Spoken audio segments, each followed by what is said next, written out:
All right, good morning, everyone. Welcome to Middle Tech's Friday update. Sorry we're a little late in getting this kicked off. A couple technical difficulties this morning, but happy to be here. So let's start it off with our This Week in Tech History. So this week in tech history in 2003, April 28th, the iTunes Store launched, which, uh, if you remember the 99-cent songs, it seems like forever ago, where we actually had to pay for the music that we wanted to listen to. So thank God that's a thing of the past. Um, let's get Evan in here, and then we'll get started. We got Nate all the way out in London this week, so I don't think he's going to be joining us. Just going to be Evan and I on this one. Let me get him in here. Good morning. Good morning. Well, let's get things kicked off by going over the sponsors that we have for this Friday update. So we've got first KY Innovation. So they're our presenting sponsor for season 5. We really appreciate all of their support. They allow us to do some awesome things here for this season. And then we've also got Render Capital. Evan, I'll let you go over Render Capital since you've worked with them and talk a little bit about that render competition that is underway right now. Yep. So Render Capital, based out of Louisville, they do a lot of investment between Kentucky and Indiana. They have all kinds of different investment vehicles. One of the big ones they do every year is their competition, which is a $100,000 prize in the form of a safe. So it's an investment in your company. 8 companies win every year. The competition has already started, so you can apply. It's fun. They take it pretty seriously. Obviously, it's a big investment. It's a safe. A lot of competitions aren't as serious, but this one is big. So definitely encourage you to check it out. The team at Render is great to work with. I was a part of the competition. I won the competition, so I've been working closely with Render, and I've always enjoyed their time. So definitely encourage you to check them out. Awesome. I think the URL there is render.capital/competition, if I remember correctly from our ad reads.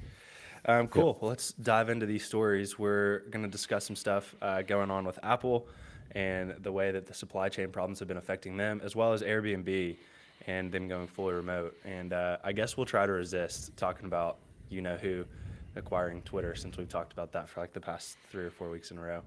But I guess we can touch on that at the end as well. But let's start with Apple's earnings and these supply chain problems. So Evan, you were kind of giving me the rundown on this last night.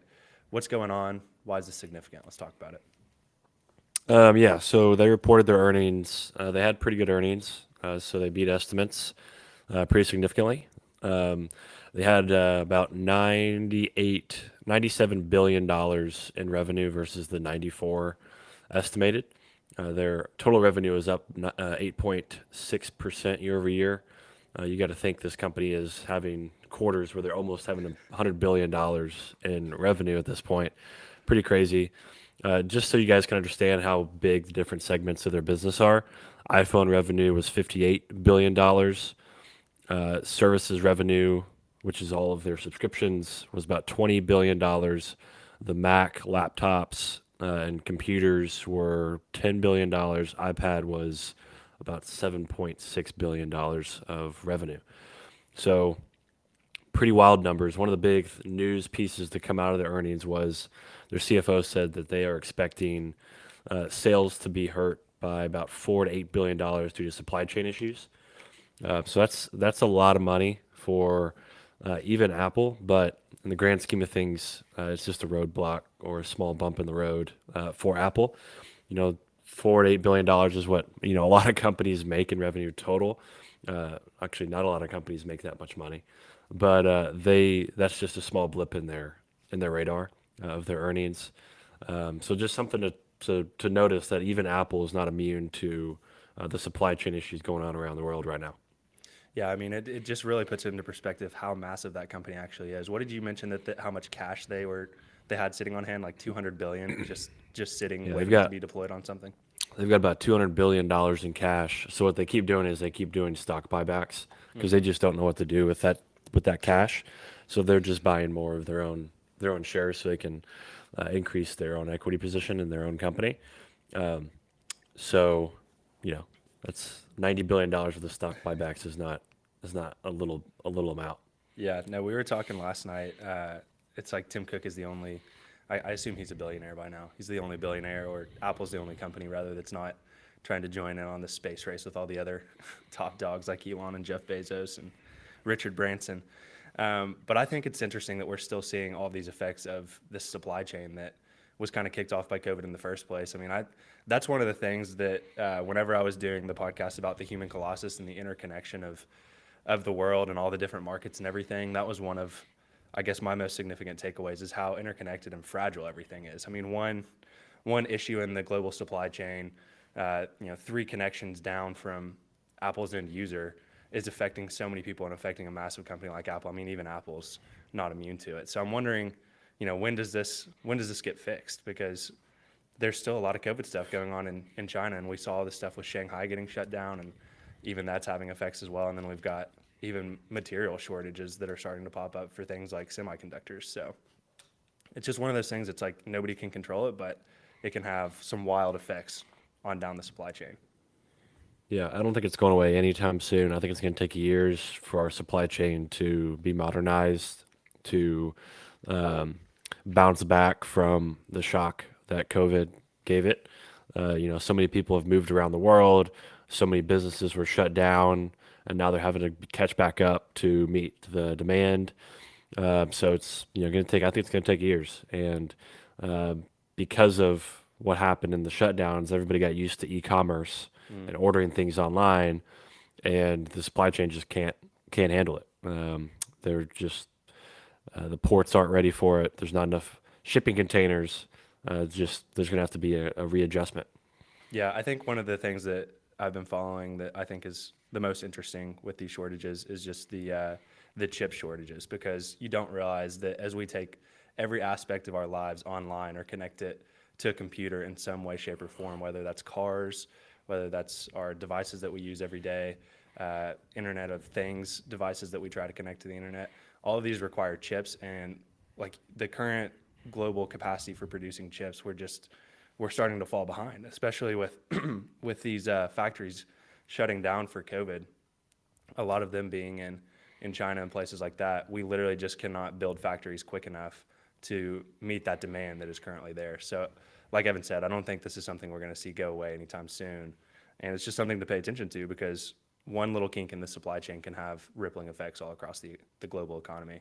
So enough about that one, though. Let's move on to this next story about Airbnb going fully remote. And the reason that I threw this one on there for us to discuss, Evan, is because I wanted to tie it in kind of into the future of work and this shift in lifestyle that kind of our generation is going through, wanting to travel, wanting to not necessarily own real estate.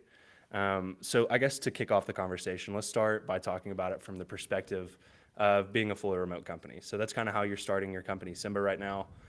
Just talk about Airbnb going fully remote and what that kind of means and what it signals to the market in terms of the future of remote work. I think that this is one of many companies that is allowing their employees to work fully remote. I think Airbnb is more of a statement that they're empowering the remote work movement in a lot of ways. And if their own employees can't take part in it, then it's probably a little hypocritical for them not to. Their founder took the last year or so to test out his work from home strategy, where he traveled around from Airbnb to Airbnb each week and city to city to see if he could still stay productive and meet the hosts and just kind of get more ingrained in that lifestyle so he could understand it and then help build new features into the product or help his own company adopt that new working style. And it worked, obviously.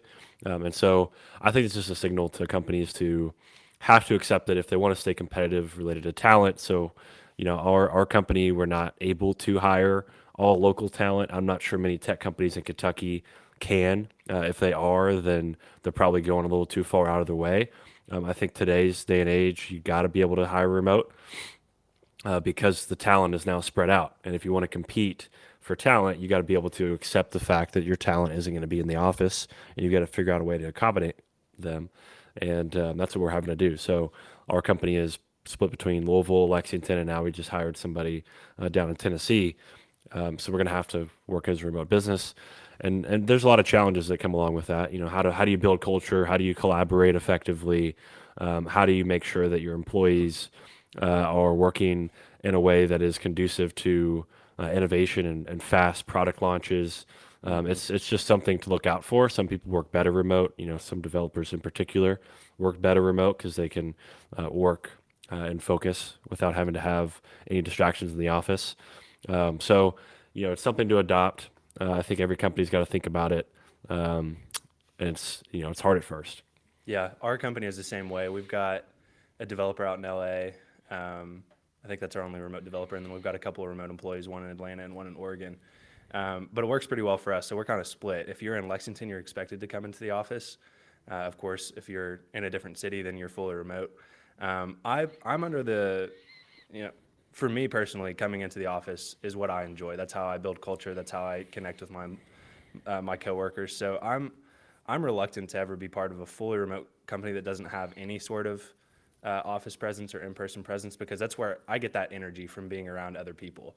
So looking into the future, as we're starting to see, companies being almost forced to adopt this, I just really hope that the in-person aspect of it goes away, because there's nothing that'll ever replace that face-to-face interaction, especially at a startup. The sharing of energy and the sharing of ideas that come with being in person, that's something that can never be replaced being virtual. And to loop this back to the Airbnb news, in that article that I was reading about it, they're still planning on having employee get-togethers at least once a quarter, once everything kind of goes back to normal, as they were saying. They want to get everybody back together for at least a week at a time. So if you can somehow, as a company, manage to find that balance where you're getting everyone together, you're having people face-to-face and in person so that they can build those connections, build that culture, build those communication, build up their communication, then I think that's pretty essential. But just in terms of this lifestyle that we're kind of seeing become possible through things like Airbnb, that's what really excites me. But I want to hear your perspective on it too. To me, hearing that, I don't necessarily have to be beholden to one physical location. I can go and kind of hop around the country, live in different places, experience different places, still working for the same company, and that be completely okay. That's really exciting to me in one aspect. That's something I've always wanted to do, especially being 25 and not too tied down. But the flip side of that, something that you and I have been talking about, that you're paying really close attention to, is kind of this trend of our generation not owning houses. And I think that this is only going to accelerate that if you've got a more appealing lifestyle that is not necessarily conducive to buying and owning a home. So from that perspective, do you see this as an overall good trend, or do you see this as trending and driving even more people from our generation away from owning that equity in a home and building that wealth through real estate? Yeah. I think it's yet to be seen. I think that it's really scary because it's a test that, we've never run on the United States population, where we try to convince them all that renting is better than owning. Traditionally, majority of wealth in the United States, people's real estate. For the average consumer, that's how they retire. That's how they build wealth. If they're not buying homes and building equity, then it's yet to be seen how healthy they're going to be financially long term. So I think it's just a test that's super scary to run on our population and our culture, to just convince people that they don't need to buy a home. Part of it is that homes are too expensive right now. People are being priced out of being able to buy a home. That's really bad. A lot of people our age that are in their mid-20s can't afford a home when they could have 2-3 years ago. And so that's just really unfortunate. And again, building wealth in the United States is largely around home ownership. Home ownership is the bedrock of our entire economy. People don't realize that. It's the biggest market in the United States. It's the most important market in the United States. And large corporations like Airbnb and massive banks like BlackRock and companies like that are buying up single family homes and what might be starter homes for average people and forcing people to rent them. And that plays into this Airbnb cultural shift that we're talking about. Yep. And I don't know, me personally, I'm really scared about it. I am a big proponent of owning ownership or owning real estate. I've made a strong effort as early as I could to start doing that. And I think everybody should, because the way you can think about it is, well, if you buy a home early, you build equity, and you keep that home, maybe you rent it out, then that home alone could fund your lifestyle of traveling around the world. It For just sure. takes 1 or 2 homes to fund your entire lifestyle. People don't realize that. And people don't realize that, it's not that hard to start normally. This past 2 years are kind of an anomaly where home prices have gone up a whole lot. Interest rates are now going up, so it's less affordable. But as soon as it's affordable, I would encourage people to go back out into the market and start buying homes because the market's got to figure out a way to correct itself. That's a really interesting point you bring up about owning one or two homes that can essentially finance that lifestyle for you. I hope that's what's being taught and that's what's being encouraged, but I know it's not. I mean, I feel like we're being constantly told that this rent only, you're not going to own anything and you're going to love it type of lifestyle is what's being kind of pushed to us right now, our generation specifically. So I would love to see you sit down and do either an in-depth weekend thoughts about this, or even a full Middle Tech episode to dive into this, because I've been hearing more and more about it. You mentioned it there, BlackRock buying all of these residential homes. I mean, this is a huge problem, and it's one that we've been talking about a lot, even with Nick on here, who's on the live right now. It's something that is worth paying attention to and worth more conversation. So I think that's enough about it for this Friday update. But anyway, that's the whole reason I wanted to bring up the Airbnb story, is because we're seeing all these shifts. What are the second and third and fourth string of consequences, whatever the turn of phrase is there. Anyway, I guess we can touch real quick on and confirm that Elon Musk has managed to push the deal through and actually acquire Twitter. It sounds like that deal's not going to actually go through until October, I believe is what I saw. But just to bring it up, we can't break our streak of talking about Elon Musk in some capacity on these Friday updates. Do you have any comments on that, Evan? No, I think it's just going to be interesting to see what kind of changes he brings. We'll see how focused he is on free speech. Hopefully that is one of his main focuses and the reason he's doing it. Yeah, I don't have a whole lot to say.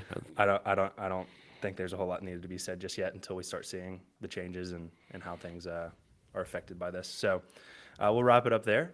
Let's see. This weekend we have a weekend thoughts coming out about the benefits of long-term thinking.